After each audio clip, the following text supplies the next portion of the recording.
Dire que l'accord dit des Braves, signé en 2020, entre l'Union des forces de changement, UFC, et le régime en place a sauvé l'opposition ne sonne-t-il pas comme une provocation?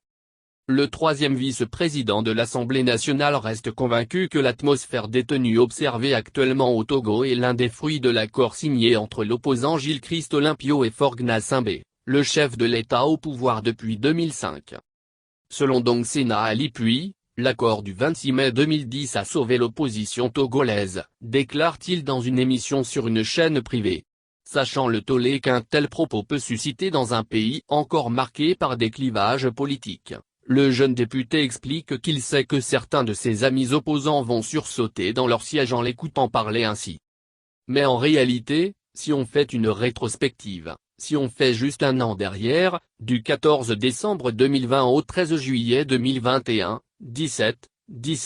partis politiques ayant participé aux 3 dernières élections, et ensemble représentant un peu plus de 80% des suffrages exprimés lors de ces élections se sont réunis dans une séance de dialogue durant 6 mois pour discuter de tous les problèmes que le pays avait, relève-t-il d'abord, avant de souligner que ces discussions entre Togolais se sont déroulées sans intermédiaire, sans médiateur. Les politiques togolais se sont parlé entre-temps, ont fait des compromis et le tout a accouché une 50aine de recommandations, insiste-t-il également.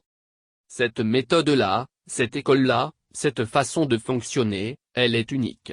Et elle s'origine dans l'accord dit des Braves, poursuit le conseiller spécial du président national de l'Union des forces de changement, chef de file de l'opposition. Elle est, en outre, à l'antipode de la dynamique révolution qui jusque-là n'a rien donné, n'a jamais permis aux acteurs politiques de s'asseoir ensemble autour d'une table et de discuter des problèmes du Togo et d'en ressortir avec des solutions qui viennent d'eux-mêmes, sans que quelqu'un ne vienne de l'étranger jouer le rôle d'arbitre, assure Sena Ali Puis.